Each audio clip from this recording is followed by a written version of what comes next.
Parliament کے اجلاس میں جو ابھی حالیہ وقف بل جو پیش ہوا ہے اس میں سن رہا تھا، کیونکہ ہمارے ملک میں سب سے بڑا مسئلہ پیدا ہو گیا اس وقت۔ کون سا مسئلہ؟ وقف بل کو لے کے مسئلہ، اتنا بڑا مسئلہ کہ ہندوستان کی اکنومی بھی گر رہی ہے۔ اگر آپ لوگوں نے مجھے جتا کے ایم ایل اے بنا کے بھیجا ہوتا یا ایم پی بنا کے، تو میرے دل میں چاہت تھی، اور میں بار بار اس لیے سن رہا تھا کہ کوئی سوال کرتا ان سے، اور کوئی یہ کہتا کھڑے ہو کہ مسلمانوں سے اتنی ہمدردی آپ کے اندر جاگ چکی ہے، جتنے بھی قانون مسلمانوں کے اوپر بنانا ہو، جتنے بھی فیصلے کرنا ہو، آج تو 2:30 بج چکا ہے، 2-4 گھنٹے اور صحیح صبح کے وقت تک فیصلے کر لو، ختم کرو، اور ملک کی معیشت کے اوپر کام کرو۔ جو بے روزگار ہندو ہیں بیچارے، جو دلت پچھڑے سماج کے، ان کے لیے تو کچھ کام کرو۔ مسلمانوں کے حق میں اتنی ہمدردی کیوں ہو رہی ہے؟ جتنے بھی قانون بنانا کہ بھائی سب تو بنا لیا آپ نے، طبل طلاق بنا لیا، اور اس کے بعد وہ داڑھی ٹوپی کا مسئلہ جو آیا تھا وہ بنا لیا آپ نے، اور کیا کیا سارے دماغ سے بھی نکل گئے سارے قانون۔ اور وقف بل کا مسئلہ، غریب مسلمانوں کا ہم بھلا کریں گے، جو وقف کے چیئرمین تھے وہ تو بیچارے کر ہی نہیں پائے، تم کیا کرو گے؟ وقف پراپرٹی ہے جو بدعنوانی ہے جو اس کے بارے میں ہے، وہ تو خیر الگ مسئلہ بھی ہے۔ میں حال ہی میں بھی انٹرویو سن رہا تھا رات میں، چونکہ 2 دن سے میں اسی میں لگا ہوا ہوں، اس کا نچوڑ کیا ہے، خلاصہ کیا ہے۔ دلی کے کچھ مسلمانوں کو جیسے طلاق ثلاثہ کے اوپر جب بل پاس ہوا تو کچھ ایسے بھاڑے کی مسلم عورتوں کو لے کے آیا گیا، اور باقاعدہ مٹھائیاں کھلوائی گئی ایک دوسرے کو، اور اس کے بعد یہ بتانے کی کوشش کی گئی میڈیا کے ذریعے سے کہ یہ جو بل پاس ہوا اس سے مسلمان بڑے خوش ہیں، اور یہ تاثرات دینے کی کوشش کی کہ مودی جی نے بڑا اچھا کام کیا ہے۔ تو حالیہ میں جو بل پاس ہوا ہے اس میں کچھ ایسے رنگ برنگی ٹوپی لگا کے 4-5 کلر والی، اور لگتا بھی ہے کہ ہاں بیچارہ یہ بھاڑے سے کہیں پکڑ کے لایا گیا، 2-4-6 کو لا کے کھڑا کر دیا، 2-4 عورتوں کو۔ بھائی آپ اس سے خوش ہیں؟ مودی جی نے بڑا اچھا کام کیا، بڑے خوش ہیں ہم۔ کیوں؟ کیونکہ اس سے پہلے جو وقف بورڈ میں جو لوگ بیٹھے ہوئے تھے وہ سارے لوگوں نے حساب کتاب نہیں دیا، وہ مسلمانوں کے ساتھ فراڈ کا معاملہ، یہ سچ ہے، یہ صحیح ہے، حساب کتاب نہیں دیا، فراڈ کا معاملہ کیا، مسلمانوں کے اوپر خرچ نہیں کیا۔ جتنی وقف کی بورڈ کی زمینیں تھیں وہ اگر تمام زمینوں کو صحیح استعمال کرتے، مسلمان غربت سے نکل کر، مفلسی سے نکل کر، پریشانی سے نکل کر مسلمانوں کی معیشت مضبوط ہوتی۔ یہ بالکل سچ ہے، لیکن اب فی الوقت اس پہ بات کرنے کی ضرورت نہیں ہے، اس لیے کہ جب کوئی چیز خراب ہو اور اپنوں کے اندر ہو، اس چیز کو اگر زیادہ اچھالا جائے اور زیادہ مزید بگاڑ کی فضا پیدا ہوگی، لہذا جو آگے صورتحال پیدا ہو رہی اس عنوان پہ بات کی جائے۔ اب جو نیا بل آیا ہے، نیا جو موڑ آیا ہے، اس کو سمجھنے کی کوشش کرنی چاہیے، کیونکہ پارلیمنٹ کے اندر یہ بات بار بار کہی گئی ہے، اس سے مسلمانوں کو کوئی نقصان نہیں ہے، اور اتنے اعتماد سے جھوٹ بولا گیا ہے کہ بہت سارے مسلمان پڑھے لکھے لوگ اس میں ورگلانے میں آ گئے۔ ہاں اس سے کیا مسلمانوں کو تکلیف ہے، اس سے کیا مسلمانوں کو نقصان ہے،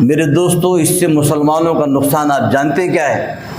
جو میرے مطالعے کے مطابق ہے، میری اپنی ذاتی خود ریسرچ کے مطابق، پرانے اخبار کی کٹنگ مجھے ملی، گرناطہ اندلس کے اندر مسلمانوں کی حکومت کو جو زوال پہنچا ہے، اس میں مسلمانوں کی تاریخ رہی ہے کہ مسلمانوں کے پاس وہاں پہ وقف کی املاک بہت تھی، وقف کی پراپرٹیاں بہت تھی۔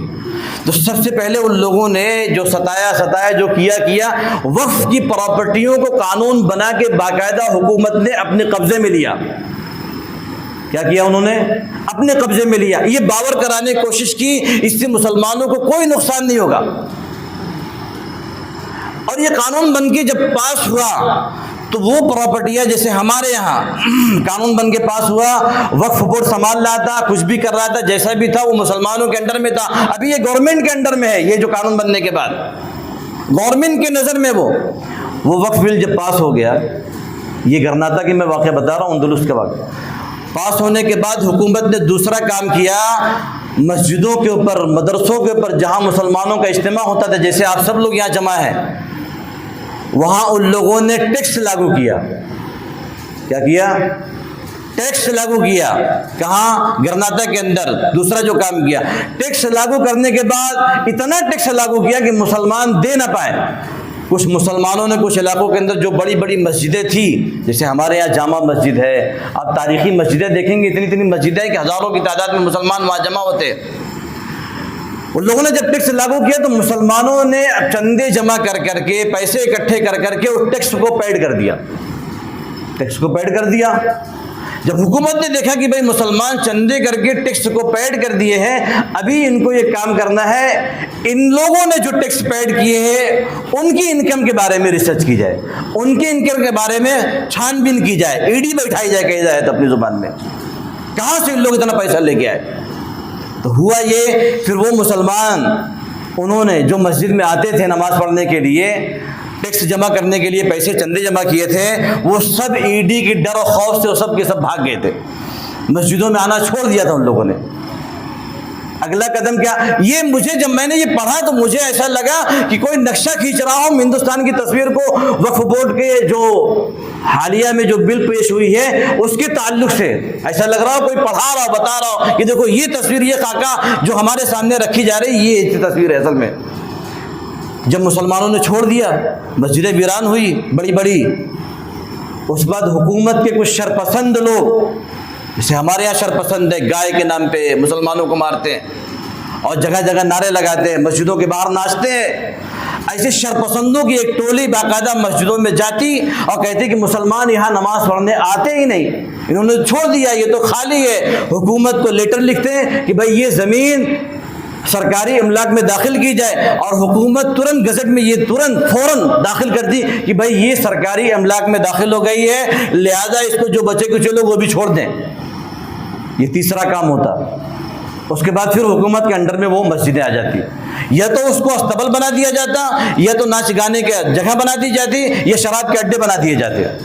یہ تین کام کیے گئے۔ وہ یہی وہ چیز ہے میرے دوستو جس کے بارے میں علماء، مسلم پرسنل لا بورڈ کے لوگ اور جو دیگر ہے وہ اسی خدشے کو ظاہر کر رہے ہیں۔ حکومت کی نیت صاف نہیں۔ جس حکومت کا یہ معاملہ ہو کہ مسلمانوں کو نماز روڈ پہ پڑھنے پہ ان کو آپتی ہو، آبجیکشن ہو، پاسپورٹ رد کرنے کی بات کی جا رہی ہو اور ان کے لائسنس کو منسوخ کرنے کی بات کی جا رہی ہو، اس حکومت کو کیسے اتنے راتوں رات اتنی ہمدردی آ گئی، اس سے کوئی مسلمانوں کو نقصان نہیں پہنچے گا؟ اور مسلمان سڑکوں پہ نکل کے میڈیا پہ کہہ رہے ہیں ہاں بڑا اچھا ہوا، وہ فلاں اتنا کھا گیا اتنا کھا گیا۔ میں نے کہا یہ کم بختوں کا ذہن، ان کو تو پٹک کے پتھر سے اتنے سر پہ مارنا چاہیے۔ یہ کمینے ایسے گٹر چھاپ جو ہر محلے کے اندر رہتے ہیں، ہاں اتنا کھا گیا اتنا کھا گیا۔ ارے میں نے کہا اتنا کھا گیا اتنا کھا گیا، جو کیا وہ اللہ پاک اس کو سزا دیں گے، وہ کرے گا وہ بھگتے گا۔ لیکن فی الوقت جو حالات جو پیدا ہو رہے ہیں میرے دوستو، جن مسلمانوں نے ان پارٹیوں کے اوپر بڑا اعتماد کیا تھا، ٹوپی لگا لگا کے، وہ نائیڈو، وہ تو لگ رہا تھا کہ نائب امام ہے بیچارہ، وہ جھبا کبا دیکھا ہوگا آپ نے تصویریں، محلے کا جس مسجد میں نماز پڑھ رہا تھا وہ ہمارے مؤذن صاحب بھی کیا وہ ڈریس پہن کے آتے رہے ہوں گے، وہ امام صاحب کے پیچھے ایسا جھبا کبا پہن کے اور ٹوپی لگا کے، اور مسلمانوں کو محسوس بھی نہیں ہوا اور ٹوپی پہنا دیا سب۔ یہی کام بہار میں بھی ہوا۔ بہار میں امارت شریعہ میں لوگ جو وہاں کی عوام ہے بہت اعتماد رکھتی ہے، بہت محبت کرتی ہے امارت شریعہ سے۔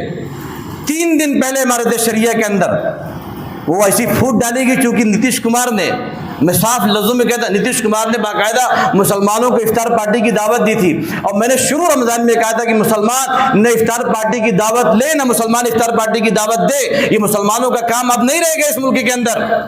بہت ہو چکی چوچلے بازی ان لوگوں کی، میں نے شروع میں کہا تھا، لیکن مسلمان کہاں ماننے والے، وہ تو گلدان جھنڈا۔ کل کا اگر یہ لوگ آ جائے، کل کا میں کہتا ہوں، کل کا پھر مسلمان گاڑیوں کو صاف کریں گے، گلدان لے کے گھومیں گے، ان کے جھنڈے لے کے پیچھے پیچھے گھومیں گے، صاف کریں گے، ان کے جوتے اٹھائیں گے، سر پہ اٹھا کے رکھ لیں گے، ارے صاحب آپ کی غلطی کیا، چلو ٹھیک ہے، وہ تو آپ دباؤ میں تھے، پریشان میں تھے، کوئی بات نہیں، ہم آپ کو ووٹ دیں گے۔ پھر مسلمان ووٹ دیں گے، پھر وہی غلطی کریں گے مسلمان، اسی کا تلوہ جا کے چاٹیں گے۔ ہوا یہی تھا۔ عمارت شریعہ کے جو صدر صاحب نے، انہوں نے، نتیش کمار نے پارٹی دیا تھا دعوت، افطار پارٹی، انہوں نے بائیکاٹ کا اعلان کیا تھا۔ بائیکاٹ کا جب اعلان کیا تو نتیش کمار ہل گیا، یہاں کے جب مسلمانوں نے بائیکاٹ کا اعلان کر دیا تو ہماری کرسی سرک جائے گی، کیونکہ مسلمانوں کے ووٹ بینک سے انہوں نے جیتے ہیں۔ ہوا یہ، انہی میں ایسے باغی ٹولوں کو پیدا کیا، ایسے منافقین کو پیدا کیا جو اچھے اچھے علماء کا لیبل لگاتے، ان لوگوں نے بغاوت کی اور صدر صاحب کو ہٹایا اور پولیس کو چھاونی میں تبدیل کر دیا۔ 40 بڑے بڑے پولیس اہلکار، جو اہلکار ہوتے ہیں، عہدیدار پولیس والے، بنا کسی وزیر اعلیٰ کے، ان کے اعلیٰ کمان بننے کے، یا بنا کسی بڑے عہدیدار سرکاری گورنمنٹ کے آفیسران کے، بنا پرمیشن کے 40 بڑے بڑے آفیسر ان کے آفس میں گھس جائے، یہ ہو ہی نہیں سکتا۔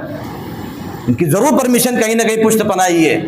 آخرکار ہٹایا گیا، پھر پارٹی میں لوگوں نے شرکت کیا، تب جا کے نتیش کمار کو سانس میں سانس آئی، ادھر نائیڈو نے بھی وہی کام کیا۔ میرے دوستو ابھی بھی ہوش کے ناخن لو، کب تک تم لوگ، کب تک میں کہتا ہوں مسلمانوں سے تلوے چاٹو گے، کب تک دوسرے کی کمان اٹھاؤ گے، کب تک دوسرے کے گلدان لے کے چلو گے؟ اپنی سیاست کو مضبوط کرو، اپنے اقتدار کو مضبوط کرو، اپنی قوت کو اکٹھا کرو۔ مسلمانوں بہت ہو چکا جھنڈے اٹھانا، بہت ہو چکا دوسرے کے تلوے چاٹنا، بہت ہو چکا۔ اپنی طاقت و قوت کو اکٹھا کرو، سمجھو اپنے اندر سیاسی شعور پیدا کرو۔ حضرت مولانا ابو الحسن حسن علی رضوی رحمۃ اللہ علیہ نے کسی زمانے میں کہا تھا کہ مسلمانوں کو تہجد گزار بنا دو، عبادت گزار بنا دو، نمازی بنا دو، سب کچھ بنا دو ان کو، لیکن اگر ان کے اندر سیاسی شعور نہ ہو تو بیکار ہے، وہ ختم ہے، ان کو کوئی پوچھنے والا نہیں۔ اور یہی کام مسلمانوں کے اندر نہیں ہو رہا ہے۔ سیاسی شعور کی اگر بات ہوتی، اسی ممبر سے اگر بات ہوگی سیاست کی، ارے وہ دیکھو پگلا گیا ہے، وہ سیاست کی بات کرتے ہیں ممبر پہ بیٹھ کے، اور بڑے بڑے ٹرسٹی ائمہ کو نکال کے باہر پھینک دیتے ہیں کہ یہ بات نہیں چلے گی ممبر پہ، نکالو ان کو، دوسرا مولانا لے کے آؤ۔ یہ عوام کی غلطی ہے۔ یہ ایسے جو ہمارے درمیان سانپ کے آستین بیٹھے ہوئے ہیں، ایسے منافقین، غدار، اگر ایسی باتیں یہاں سے نہیں ہوگی تو کہاں سے ہوگی؟ تمہارے گھروں سے ہوگی۔ یہ کس لیے منع تھا؟ آقا صلی اللہ علیہ وسلم نے ممبر سے کھڑے ہو کر کیا للکارا نہیں تھا مسلم دشمنوں کو، مسلم طاقتوں کو جو دشمنی میں کھڑی تھی؟ مسجد نبوی سے کھڑے ہو کے آپ نے رومن امپائر، برشین امپائر کی طاقتوں کو اکھاڑ کے پھینکا نہیں تھا، اسی ممبر سے آپ نے کام کیا تھا۔ حضرت عمر فاروق رضی اللہ تعالیٰ عنہ اسی ممبر سے کام کیا تھا۔ اور آج مسلمان اتنے سیدھے سادے ہو گئے، ارے ممبر سے سیاست کی بات ہونی نہیں چاہیے، یہ کون سی بات ہو رہی ہے؟ میں تو اللہ کا شکر ہے میں نہیں کسی سے ڈرتا ورتا، چاہے ناراض ہو چاہے خوش ہو، جو صحیح ہے وہ صحیح ہے، جو غلط ہے وہ غلط ہے۔ اس لیے میرے دوستو اب جو صورتحال نوعیت ہے ہمارے اندر، وہ سیاست کا شعور پیدا ہونا چاہیے۔ اس کے لیے کتابوں کا مطالعہ کریں، علماء کی باتوں سے رجوع ہوں، علماء کی باتوں کو، ان کی بیانات کو سنیں، کیا کہہ رہے ہیں، ہمیں کیا کرنا چاہیے، اور اللہ تعالیٰ کی طرف بھی رجوع ہم، اللہ تعالیٰ کی طرف بہت زیادہ رجوع، جیسے رمضان میں ہم رجوع تھے ویسے ہی ہم رجوع، اس سے بھی زیادہ رجوع۔ مسجدوں کو ویران نہ چھوڑیں، نہیں تو وہی پھر ہوئے گا۔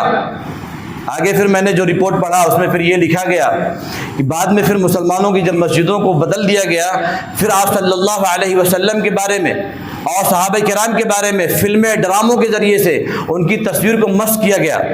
باقاعدہ آپ صلی اللہ علیہ وسلم کی شان میں اتنی گستاخیاں کی جانے لگی، آپ صلی اللہ علیہ وسلم کے بارے میں جہاں جہاں مسلمانوں کی بھیڑ رہتی تھی، مسلمانوں کے علاقے رہتے تھے، ان کے بارے میں پرچے لکھ لکھ کے لگانے جانے لگے۔ میں نے کہا یہ سارے کام ملک کے اندر ہو رہے ہیں، یہ سارے کام ملک کے اندر، باقاعدہ حکومت کی پشت پناہی ہے کہ آپ صلی اللہ علیہ وسلم کی شان میں گستاخیاں 2013 کے بعد نہیں زیادہ ہو رہی ہیں؟ کھلے عام لوگ کہہ رہے ہیں، کھلے عام لوگ کر بھی رہے ہیں، اور اس کے بعد ان لوگوں نے جب کر کے تھک گئے تھے، بعد میں پھر پتلے بنانا شروع کر دیے تھے، اور پتلوں بنا کے باقاعدہ لا کے پکڑ کے کھڑا کرتے تھے مسلمانوں کے، دیکھو تمہارے نبی یہ ہیں، تمہارے رسول یہ ہیں، تمہارے پیغمبر یہ ہیں۔ بعد میں پھر حکومت نے یہ کام کیا تھا، لائسنس بنوانا لازم کر دیا تھا، جس کو جاب کرنی ہو، جس کو نوکری کرنی ہو، اور جس کو اپنی معیشت پہ کھڑا ہونا ہو، اس کو لائسنس ضروری ہے۔ لائسنس بنانے کا مقصد یہ تھا کہ جو اس میں مذہبی رہیں گے، جو اس میں روحانی، اس وقت روحانی کہا جاتا تھا ترکستان کے اندر، کہ جو روحانی رہیں گے ان کے لائسنس کو نہیں بنایا جاتا تھا آسانی سے، یعنی جو مسلمان پکے مسلمان ہوتے رہتے تھے، اور جو یوں بھرم الیقین ان کو بنا کے دے دیا جاتا تھا۔ مقصد یہ تھا کہ ان کی معیشت کو کمزور کیا جائے اور ان کو روزگار سے بالکل دور رکھا جائے، یہ مجبور ہو جائے ہمارے سامنے ہاتھ پھیلانے پہ، اور یہی کام ہمارے ملک کے اندر بھی ہو رہا ہے۔ مسلمان سے چھوٹی سی غلطی ہو جاتی ہے، چھوٹی سی معمولی سی غلطی، اس کے مکان کو سب سے پہلے توڑا جاتا ہے۔ کیوں توڑا جاتا ہے؟ کیونکہ انسان پوری زندگی اپنے مکان کو بنانے میں، اپنے آشیانے کو بنانے میں لگا دیتا ہے۔ ایک مرتبہ اگر اس کا مکان ٹوٹ گیا، اس کا گھر چلا گیا، پھر وہ انسان دوبارہ نہیں کھڑا ہو سکتا اپنے پیروں پہ۔ لیکن سلام ہو، ابھی حالیہ میں ایک عرفان نامی لڑکا تھا، اس کے گھر کو توڑا گیا جبکہ اس کی والدہ کے نام پہ تھا۔ مجھے بڑا اچھا لگا، ان لوگوں نے کہا کہ بھائی ایسے مکان ہم 20 بنا سکتے ہیں۔ کتنا؟ حالانکہ بنا نہیں سکتے بھائی، ایک مکان بنانا کوئی معمولی بات ہے، ایسے مکان ہم 20 بنا سکتے ہیں، لیکن ہمارے بھائی کو چھوڑو یا ہمارے شوہر کو چھوڑو، تو سب سے پہلے حملہ اسی لیے اس پہ ہوتا ہے تاکہ مسلمان معیشت میں کمزور رہیں۔ یہ باتیں میں جذبات میں نہیں کہہ رہا ہوں، یہ باتیں میں یہ کہہ رہا ہوں کہ بھائی آپ سب لوگ ہوش کے ناخن لے، اللہ کے گھر کو کم سے کم آباد کرے۔ کہیں نہیں بات سنی جاتی تمہاری، اللہ کو سنائے۔ اللہ کیا بہرا ہو چکا ہے؟ کیا اللہ بے رحم ہو چکا ہے؟ کیا اللہ سنتا نہیں؟ کیا اللہ صرف رمضان میں سنتا تھا؟ یا اللہ صرف رمضان میں محبت کرتا ہے؟ رجوع ہو میرے دوستو اللہ کی طرف سے۔ اللہ تعالیٰ سے دعا ہے کہ اللہ تعالیٰ ہمیں عمل کرنے کی توفیق عطا فرمائے۔ وآخر دعوانا